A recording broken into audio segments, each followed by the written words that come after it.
ನಮ್ಮ ಜಾಗ ಬಿಟ್ಟು ಹೋಗು ಅಂತ ಹೇಳಿಗೆ ನೀನ್ ಯಾರು? ಮಾತಾಡ್ಬೇಕಾದ್ರೆ ನಾ ಎಷ್ಟು ಮಾತಾಡ್ಬೇಕಾ? ಯಾರು ಈ phone?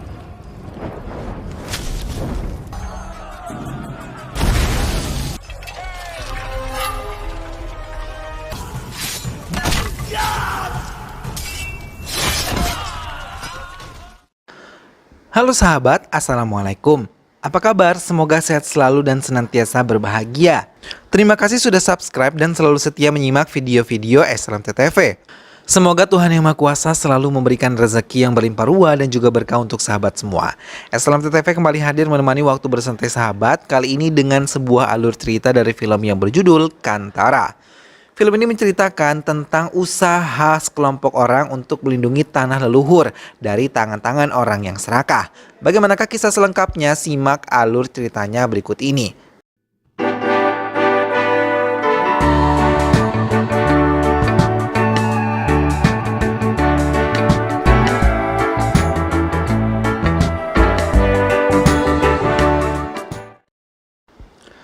Sebuah kerajaan besar berdiri kokoh dan dipimpin oleh raja yang arif dan bijaksana.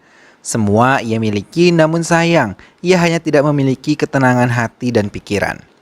Hingga raja memutuskan untuk berkonsultasi dengan peramal kalau ia harus menemukan hal yang benar-benar mencintainya dengan tulus seperti ibu kandung dan ia harus mencarinya sendiri. Hingga akhirnya ia pergi ke hutan dan berhenti di tempat itu. Ia mendengar suara gelang dan itu mengingatkan pada kasih sayang seorang ibu dan ia menemukan sebuah batu. Raja yang melihat hal itu langsung menjatuhkan senjatanya. Ia pun berdoa di batu itu sampai matanya berkaca-kaca. Tangannya juga menyatu dan memberi rasa hormat. Tak lama raja melihat beberapa orang berdiri. Raja meminta pada mereka untuk memberikannya demigod Panjurli, namun mereka menolak. Raja boleh meminta apapun tapi jangan meminta demigod Panjurli. Tak lama salah satu dari mereka kerasukan dan mengatakan mereka harus ikut dengan raja dan meminta balasan bila ia mengambil demigod Panjurli. Raja menjanjikan akan memberikan apapun yang mereka minta. Ia meminta raja untuk memberikan tanah dan meminta raja untuk tidak mengambil lagi tanah itu. Raja pun menyetujuinya dan kembali ke kerajaannya dan sudah mendapatkan ketenangan hati dan juga pikirannya. Tahun 1970. Upacara keagamaan tengah digelar untuk menghormati demigod yang telah memberikan mereka ketenangan hati. Namun salah satu menginginkan tanah untuk dibangun dan mengusir semua penduduk. Panjurli yang mendengar hal itu mengatakan ia tidak akan pernah bisa mengembalikan kedamaian yang telah ia berikan selama ini bila tanah ini dikuasai pemuda itu seorang diri. Panjurli mengatakan tanah ini adalah milik warga dan tidak bisa dikuasai satu orang saja. Panjurli berlari dengan membawa obor dan menjerit sekuatnya dikejar oleh semua warga yang ada di tempat itu. Mereka terkejut ketika tidak lagi menemukan Panjurli dan mereka bingung kalau ia bisa menghilang. Tak lama pemuda yang ingin menguasai tanah tersebut mati dengan cara mengenaskan. Murali yang merupakan seorang inspektur mencoba memimpin anggotanya untuk membangun tanah kosong di dekat desa. Tapi ia menegur beberapa warga yang pulang dari hutan untuk mengambil hasil bumi. Ia mengancam mereka harus meminta izin untuk bisa membawa hasil bumi dari hutan. Tak lama Siva datang. Penduduk pun mengadukan semuanya. Siva mencoba mengatakan pada Maruli kalau tidak ada yang bisa memberi izin karena tanah dan hutan milik leluhur mereka. Mendengar hal itu, Maruli terdiam dan membiarkan penduduk pergi membawa semua hasil bumi yang telah mereka dapatkan dari hutan. Namun keesokan harinya ibunya marah dan memukulinya karena tahu putranya kembali berburu babi hutan dan memberikannya kepada anjing mereka. Siva yang berhasil berlari menghindari ibunya pergi bersama teman-temannya. Sementara Maruli menerima kehadiran seorang warga yang datang membawa ornamen kepala demigod yang tidak sengaja ia temukan. Ia mengatakan itu adalah barang kuno yang sangat dihormati. Maruli mendatangi kediaman tuan tanah dan diterima langsung oleh tuan tanah dengan hangat. Kali ini iring-iringan warga dan pendeta datang ke hutan dengan membawa kepala babi dan mendoakan bersama-sama. Perayaan meriah Botakola telah dimulai, yang merupakan ritual yang tiap tahun diadakan di desa. Semua warga berkumpul termasuk Siva dalam upacara tersebut. Siva terkagum dengan seorang wanita cantik yang belum ia ketahui namanya. Siva terus berusaha untuk mendekatinya dan bahagia saat mengetahui gadis tersebut bernama Lila. Siva terkejut ketika melihat Lila datang mengunjunginya bersama ayahnya. Siva tampak gugup terlebih ketika ayah Lela mengatakan untuk mencarikan pekerjaan untuk putrinya kepada tuan tanah. Siva pun menurutinya dan membawanya ke kediaman tuan tanah menggunakan sepeda motornya. Pendekatan yang dilakukan oleh Siva pun berbuah manis karena Lela pun menyukainya. Hingga hampir setiap hari mereka menghabiskan waktu bersama dan Siva tidak pernah lupa membawakan hasil buruannya ke kediaman Lela. Lela yang merupakan polisi hutan untuk pertama kalinya bergabung ke keanggotaan Murali. Ia mengumpulkan semua anggotanya untuk bisa mengunjungi beberapa hutan yang ada di desa itu dan berencana untuk mengubahnya. Namun salah satu anggotanya mencoba memberitahu dan melarangnya, tapi Maruli tidak mempedulikannya. Maruli datang ke desa dan memaksa Lela untuk melakukan pengukuran ulang kepada hutan. Hal itu mendapatkan penolakan dari warga, tapi Murali tidak memedulikannya. Ia memerintahkan kepada anak buahnya untuk membuat pagar karena hutan yang ada akan ia buat menjadi hutan lindung. Lela dipaksa untuk memihak pada Maruli dan bisa menekan warga menuruti semua yang ia perintahkan. Siva yang mendengar hal itu langsung berlari ke desa. Para anggota Maruli semakin brutal, bahkan mereka menampar Kemal dan memukuli beberapa warga. Siva yang melihat hal itu tidak terima sama sekali. Ia menerjang mereka semua dan menghajar mereka satu persatu. Lela terdiam dan tidak bisa berbuat banyak ketika Siva bertindak hingga satu tembakan dari Maruli membuat semua warga membubarkan diri. Dan satu peluru berhasil melukai telinga Siva yang tidak ingin Maruli melakukan semua ini untuk desa mereka. Siva yang terluka pun terpaksa untuk tunduk dan mereka semua mengikat tubuh Siva dan semua anggota Maruli mulai melakukan pemagaran dan pembatasan pada desa mereka. Lela merasa sedih dan mencoba mendekati Siva untuk memberikannya makan, tapi Siva malah melemparkan piring tersebut dan mendorong Lela. Ia mengambil cangkul yang ada di dekatnya dan dengan tangannya sendiri ia mengubur kembali pembatas yang telah digali oleh petugas Maruli. Maruli kembali mendatangi desa bersama anak buahnya untuk tetap memagari desa dan menjadikan hutan yang mereka tempati sebagai hutan lindung.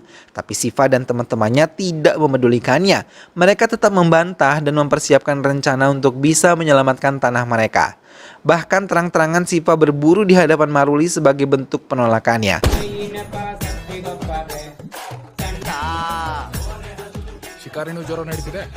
Maruli yang kesal pun merencanakan untuk menangkap Siva dan juga teman-temannya.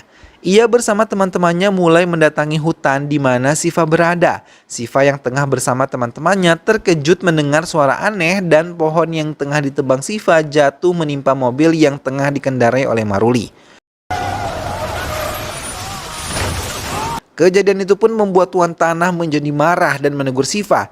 Tapi Siva mencoba membela diri dan menjelaskan kalau pohon ditebang tersebut tidak untuk melukai Maruli. Tapi tuan tanah tidak mempercayainya karena yang ia tahu Siva dan Maruli selalu berselisih paham. Maruli pun memerintahkan anak buahnya untuk menangkap Siva yang sudah terlebih dahulu melarikan diri. Lela mencari keberadaan Siva juga tapi belum menemukannya. Maruli yang masih dirawat di rumah sakit memerintahkan anak buahnya untuk membuatkan surat penangkapan Siva dan teman-temannya atas apa yang telah ia lakukan pada mereka. Lela berhasil menemukan tempat persembunyian Siva dan membawakannya makanan, tapi Siva yang kesal tidak menyentuh makanan yang dibawakan Lela untuk dirinya. Siva dan Lela kembali berselisih paham hingga membuat Lela kesal dan membawa kembali semua makanan yang telah ia bawa. Tapi Siva mencoba menurunkan egonya dan datang menemui Lela di kediamannya sambil membawa ikan. Dalam kesempatan itu, Siva meminta maaf kepada Lela.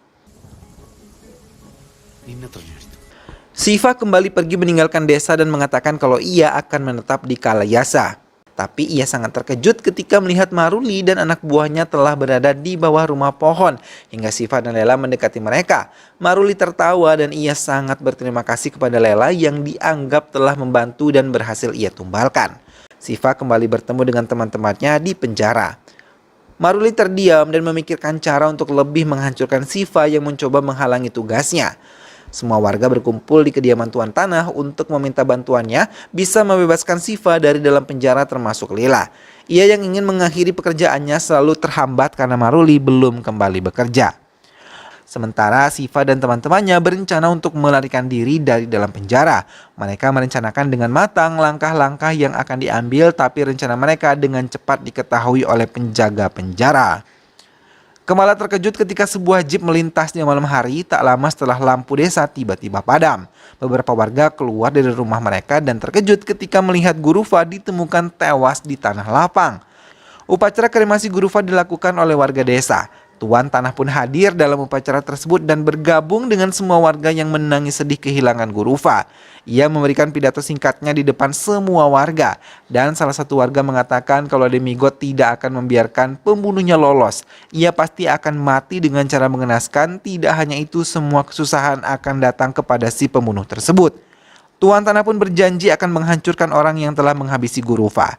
Kemala dan Lela mengunjungi Siva di penjara. Ia tampak bahagia menerima kunjungan orang-orang yang ia sayangi. Namun ia terkejut ketika melihat mereka murung, bahkan melihat ibunya menangis. Ia teringat Demigot yang menangis dalam mimpinya saat mendengar Lela mengatakan Guruva telah meninggal dunia. Siva meninggalkan mereka dan terdiam, menahan emosi yang ada di dalam hatinya. Ia memilih duduk di pojok biliknya, kemudian menjerit sekuat-kuatnya mendengar kematian dari Guruva yang selama ini menemaninya. Maruli diminta untuk menarik keputusannya menjadikan hutan desa menjadi hutan lindung. Ia mengambil semua dokumen tanah yang tertuliskan nama tuan tanah di setiap dokumen tersebut. Ia mengatakan kalau semua dokumen yang diperlukan untuk mengubah Kadu Betu menjadi hutan lindung telah siap, dan jika file ini dipindahkan, dokumen tuan tanah akan menjadi batal demi hukum dan tuan tanah akan sujud di hadapan pengadilan. Tuan tanah terdiam saat mendengar itu semua. Ia memerintahkan Siva untuk keluar dari penjara kepada semua anak buahnya. Maruli tahu salah satu anak buahnya telah mengkhianatinya dan membocorkan semua rencananya kepada tuan tanah. Sementara tuan tanah tidak mempercayai semua hal buruk akan terjadi saat menyelakai Guruva pada putranya yang memiliki kelainan. Ia pun mengatakan kalau dirinya yang berniat untuk menguasai semua tanah di desa ini saat masih bersama Guruva. Hal itu juga mengejutkan Guruva, terlebih saat tuan tanah mengajaknya bekerja sama. Ia dengan jujurnya mengakui kalau ia yang telah menghabisi Guruva dengan tangannya sendiri dan ia tidak menyadari kalau sepatunya telah terkena tetesan darah Guruva. Dan dengan tangannya sendiri ia membuang mayat Guruva di depan kuil. Siva dan teman-temannya akhirnya menghirup udara kebebasan dan disambut oleh semua warga desa termasuk Lela. Yang lain, tuan tanah menyambutnya dengan sajian pesta yang sangat nikmat untuk merayakan kebebasan Siva. Semua menikmatinya termasuk Siva. Setelah meminum banyak alkohol, Siva mendekati tuan tanah dan mengatakan kalau ia akan menghabisi dengan tangannya sendiri si pembunuh yang telah menghabisi Guruva. Mendengar hal itu, tuan tanah mencoba mempengaruhinya dan menceritakan hal buruk tentang Maruli. Siva termakan permainan yang diciptakan oleh tuan tanah dan pergi meninggalkan tempat itu. Tuan tanah tertawa melihat Siva mencari Maruli. Siva membayangkan Maruli dan ia yakin kalau Maruli yang telah menghabisi saudara laki-lakinya pada pamannya. Tapi ia mengatakan kalau saat kematian Guruva, tuan tanah pergi bersama dengan Guruva. Namun saat kembali, tuan tanah hanya sendiri, tidak bersama Guruva, tangkannya. Namun mereka tidak menyadari pembicaraan itu didengar oleh anak buah tuan tanah dan mereka pun bersiap untuk menghabisi Siva dan pamannya Mahadevana. Siva dengan tanggap melawan mereka yang datang membawa senjata tajam, begitupun Mahadevana. Perkelahian pun terjadi di tempat tinggal paman Siva yang merupakan seorang pembuat senjata tajam. Siva yang menghadapi mereka seorang diri berhasil melumpuhkan mereka hingga mereka semua berlari menggunakan jeep yang terparkir sejak tadi. Kata-kata Mahadevana yang mengatakan tuan tanah adalah pembunuh Guruva membulatkan langkahnya untuk mendatangi lagi tuan tanah. Melihat kedatangan Siva, tuan tanah yang tengah menikmati makan malamnya sedikit terkejut.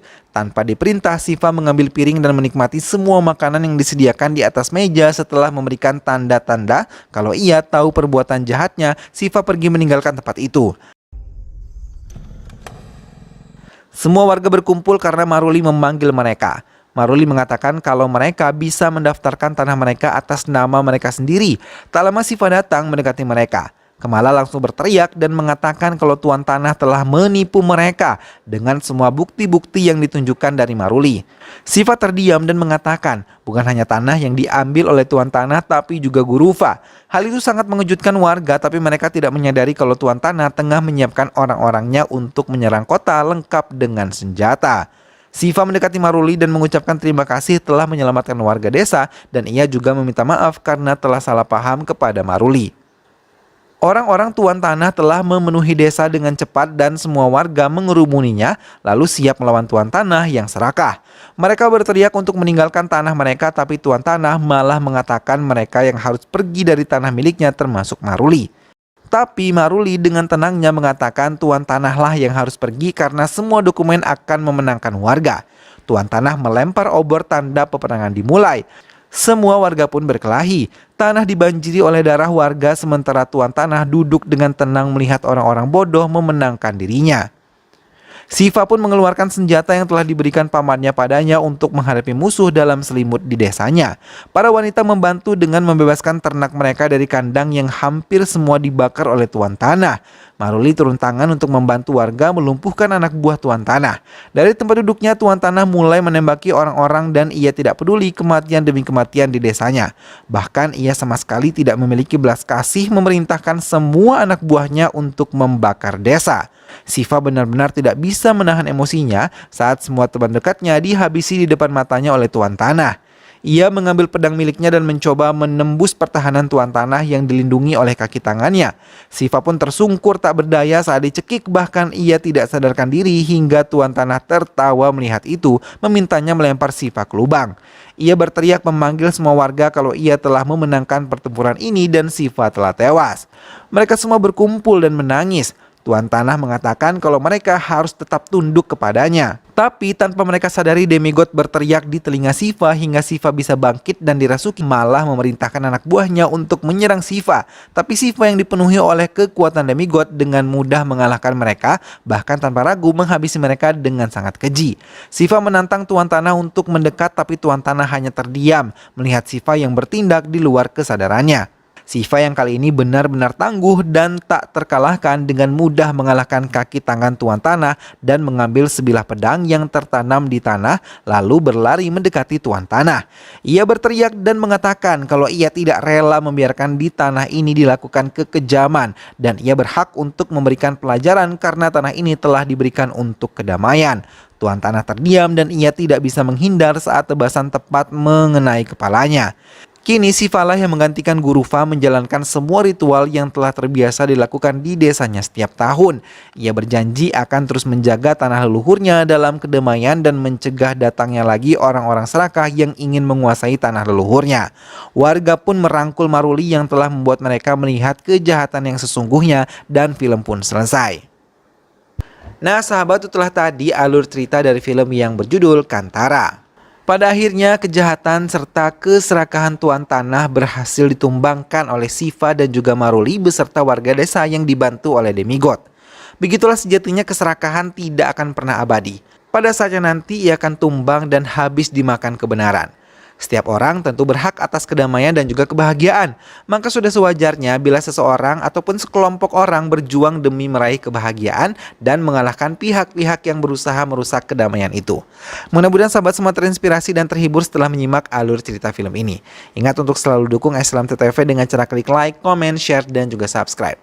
Sampai berjumpa lagi di episode selanjutnya. Jangan lupa jaga kesehatan dan wassalamualaikum.